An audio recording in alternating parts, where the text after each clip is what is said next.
Halo teman-teman, kali ini topik video kita sangat menarik, yaitu topik yang menjadi buah bibir banyak banget investor. Ada yang bilang bubble, ada yang bilang the future, dan macam-macam lagi. Tapi intinya saham ini adalah saham yang sangat menarik dan tahun 2020 naik daun dan menjadi saham primadona. Apakah saham itu? Ya, saham itu adalah Bank Jago atau disebut juga Arto. Gua akan bahas bank ini pada kesempatan kali ini. Kenapa bank ini sangat menarik? Karena bank ini konon katanya akan menjadi the next digital bank dan akan menjadi pemimpinnya. Dan juga bank ini dimiliki oleh GoTo. Banyak orang bilang bank ini akan menjadi bank Gojek. Sebenarnya sebelum kita lanjut, apakah ini adalah valuasi, apakah ini akan menjadi investasi yang menarik atau enggak, kita harus pahami dulu sebenarnya bisnis model Bank Jago itu seperti apa. Pertama-tama kita lihat dulu sebuah bagan. Bagan ini mungkin kelihatannya rumit, tapi sebenarnya ini gampang banget untuk dimengerti. Semua dimulai dari GoTo. Jadi GoTo ini kan punya dua primadona, yaitu adalah Gojek dan juga Tokopedia. Lalu GoTo ini punya Bank Jago dan juga GoPay. Seperti yang kita tahu, GoPay itu kan sebenarnya dompet virtual yang mana hampir semua orang sekarang udah pakai. Makanya di sini ada yang namanya driver dan customer. Mereka punya uang, uangnya itu dimasukkan ke GoPay dan menjadi GoPay balance. Makanya di sini ada GoPay balance. Dan orang-orang UMKM juga. Sekarang udah makin banyak UMKM dan bisnis-bisnis yang menerima pembayaran dari GoPay. Nah, pembayaran-pembayaran itu terkumpullah menjadi balance GoPay. Nah, balance-balance-nya ini itu kan terdapat di dalam GoPay. Gua pikir suatu hari itu akan diberikan option apakah balance GoPay ini dimasukkan ke rekening deposito. Rekening depositonya oleh siapa? Rekening depositonya oleh Bank Jago. Jadi GoPay itu akan bertransformasi yang tadinya cuman dompet digital, dia akan berubah menjadi batu pijakan untuk depositonya Bank Jago. Nah, efeknya apa dengan begitu banyak orang itu punya uang di GoPay dan kemudian ditaruh di Bank Jago, Bank Jago itu akan menjadi raja CASA atau current account saving account. Lalu deposito yang ditaruh di Bank Jago kan nggak mungkin didiamin aja. Dana sebanyak itu akan dijadikan pinjaman. Pinjamannya dikasih kemana? Dikasih ke UMKM. Kenapa dikasih ke UMKM? Karena satu, bunganya tinggi. Kayak contohnya BRI aja. BRI kan kalau kita lihat aset yieldnya tuh tinggi dibanding bank-bank lain. Dua, karena GoPay ini sudah punya begitu banyak data dari driver, customer, dan UMKM, data-data yang sebesar itu akan digunakan dan dimanfaatkan untuk pemberian pinjaman. Jadi, dengan data-data sebanyak itu dan sebesar itu kan bisa kelihatan ya polanya siapa yang bagus, siapa yang bayar, siapa yang cash flow-nya lancar, siapa yang cash flow-nya nggak lancar. Dari situ kan ketahuan bisnis-bisnis mana yang bagus-bagus. Nah, bisnis-bisnis itu akan diberikan pinjaman oleh Bank Jago. Dan lalu ada satu hal yang sangat penting kenapa GoPay ini sangat penting untuk Bank Jago. Jadi ketika misalnya sebuah UMKM itu menerima pembayaran dari customernya lewat GoPay, GoPay-nya itu kan ditransfer atas nama UMKM. Kemudian ketika uang itu masuk, uang itu akan langsung dilunasin untuk pinjaman Bank Jago. Jadi inilah yang disebut dengan skema cash flow waterfall, yaitu dana-dana dari pelanggan itu digunakan untuk melunasi pinjaman dulu, pinjamannya Bank Jago, baru kemudian bisa digunakan untuk kegiatan-kegiatan lain. Nah, inilah ekosistem GoTo yang sungguh menarik dan membuat satu hal yang sangat penting. Hal apa itu? Uang itu muter-muter di situ-situ aja, yaitu di ekosistem GoTo. Seorang driver itu menerima ordernya dari customer. Lalu kemudian driver itu akan pergi ke UMKM atau ke restoran tempat yang dituju. Kemudian UMKM-nya ini sebenarnya sudah diberikan pinjaman oleh Bank Jago. Lalu driver ini Lalu driver ini mengambil pesanan, di saat bersamaan customer membayar UMKM ini dengan GoPay. Dan ketika UMKM ini dibayar dengan GoPay, dana tersebut langsung dipotong dan digunakan untuk melunasi dananya Bang Jago. Kemudian driver dan customer ini kan masih sisa punya GoPay balance, terutama driver yang sudah menerima uang dari customernya tadi kan akan menumpuk balance-nya, dan balance ini akan ditaruh di mana? Ditaruh di GoPay dan kemudian ditaruh di Bang Jago. Kita bisa lihat pada situasi seperti ini, duit itu muter di situ-situ aja. Dan makanya banyak yang bilang Bang Jago ini keren banget dan hebat banget, karena itulah yang dicari dari sebuah bank, yaitu memastikan duit itu muter di situ-situ aja. Dan dari situ akan banyak services lagi yang bisa ditawarkan oleh Bang Jago. Sekarang selanjutnya kita lanjutkan, apa sih efeknya ke valuasi? Sebenarnya efeknya ke valuasi itu sangat sederhana. Ada dua sisi, yaitu sisi dari pemberi deposito dan dari sisi pemberi pinjaman, yaitu Bang Jago. Kalau kita lihat dari sisi deposito, yang memberikan deposito, orang-orang yang taruh deposito di Bang Jago itu hampir dapat dipastikan adalah nasabahnya GoTo dan GoPay. Lalu karena ini adalah orang-orang biasa yang menaruh uangnya, maka rate yang diberikan juga enggak rate yang tinggi-tinggi amat. Biasa rate yang tinggi itu diberikan, maksudnya deposito rate ya, ketika pinjaman itu diberikan ke orang yang spesial atau pemain besar. Tapi karena uang yang kecil-kecil, rate-nya itu enggak akan bisa tinggi-tinggi amat. Nah, lalu depositonya ini dibikin menjadi pinjaman. Pinjamannya pinjaman UKM. Pinjaman UKM itu berbunga sangat tinggi. Hal ini adalah hal yang hebat. Kenapa? Karena banyak UMKM itu tidak tersentuh perbankan. Tapi dengan adanya Bang Jago, mereka bisa tersentuh oleh perbankan. Orang-orang ini disebut namanya unbanked dan underbanked. Lalu efeknya apa? Ketika kita punya pinjaman berbunga tinggi sementara si pemilik depositonya itu dikompensasi dengan rendah, efeknya adalah interest margin dari Bang Arto itu akan tinggi.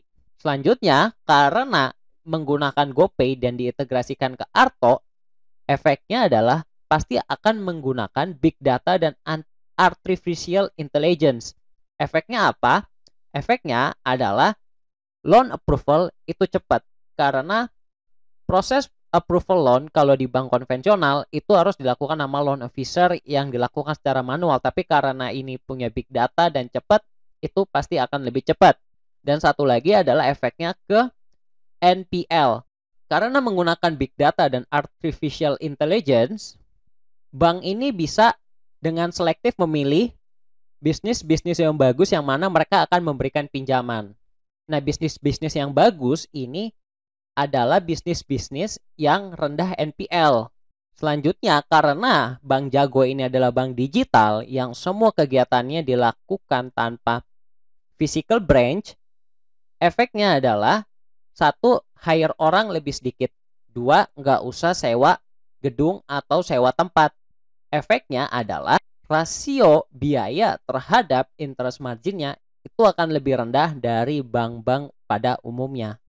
Sebagai tambahan, terintegrasi dengan GoPay akan memudahkan Bang Jago untuk menerapkan skema cash waterfall-nya. Masalah yang besar di sebuah perbankan umumnya adalah yang terjadi namanya side streaming, yaitu dana pinjaman yang diberikan itu tidak dipergunakan dengan benar, dan ketika uang diterima, dia tidak langsung membayar, tapi justru digunakan untuk hal-hal lain.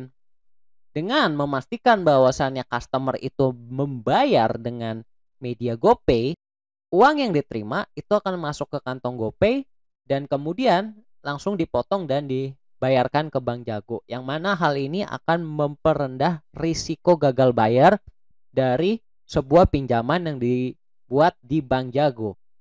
Sekarang kita masuk ke bagian valuasi.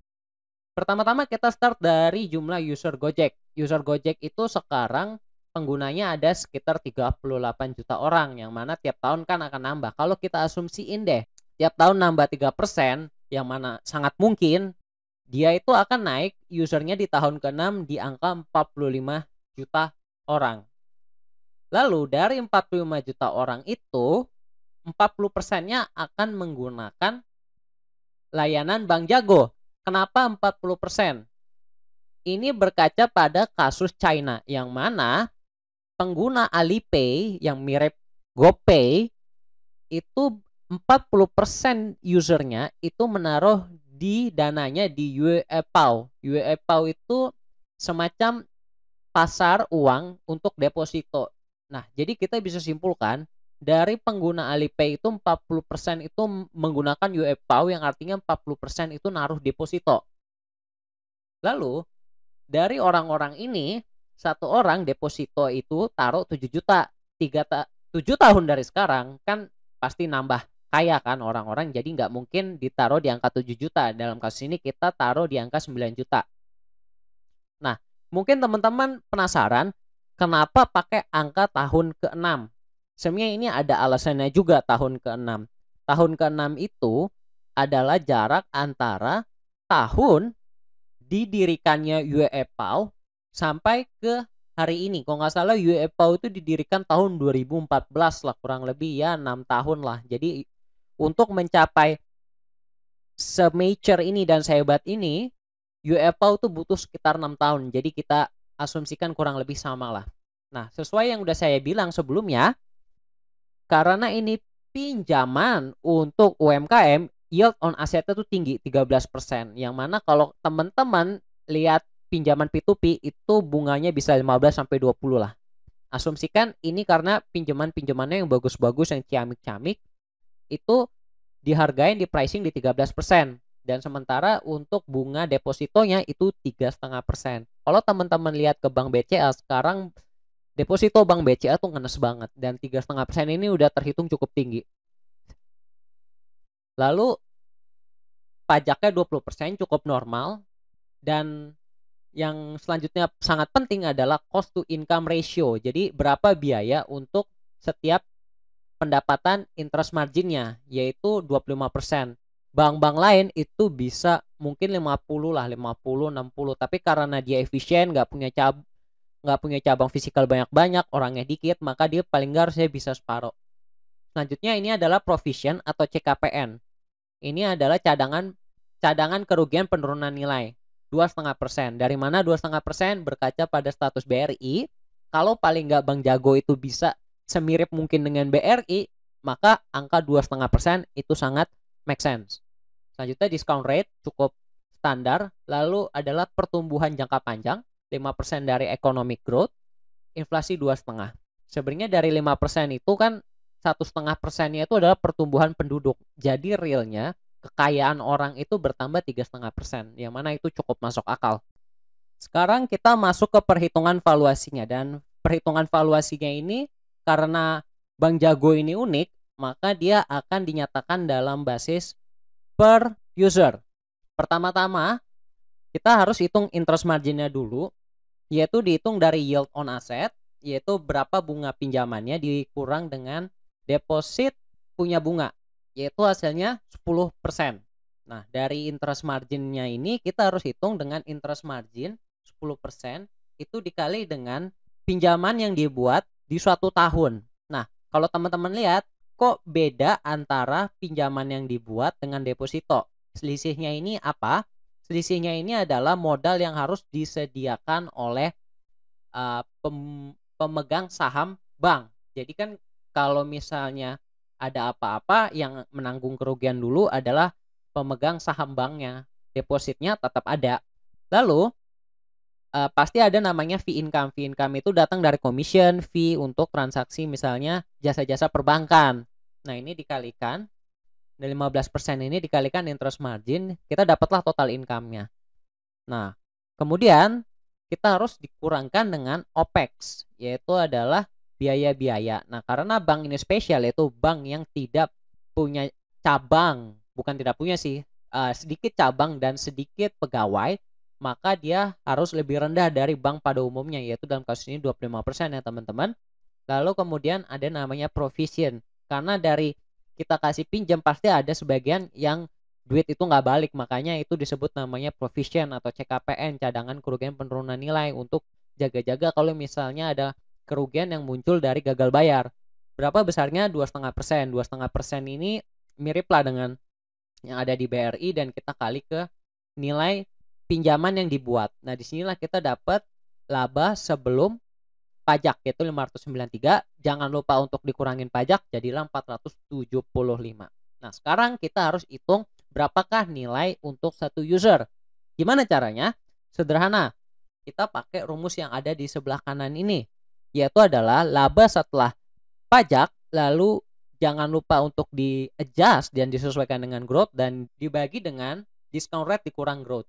Ini sederhana banget. Ini sebenarnya rumus mirip dengan Gordon Growth Model. Kalau teman-teman mau tahu lebih lanjut soal Gordon Growth Model atau GGM, itu bisa Google aja. Nah, ini mirip sih sebenarnya rumusnya. Oke lah, untuk mempersingkat, kita hitung di sini dan kita udah dapat nih angkanya segini. Nah, sekarang kan kita tahu ya, ada berapa sih jumlah total Bank Jago yang kita estimasi di tahun ke-6, yaitu dihitung dari user Gojek di tahun ke-6 dikali user conversionnya.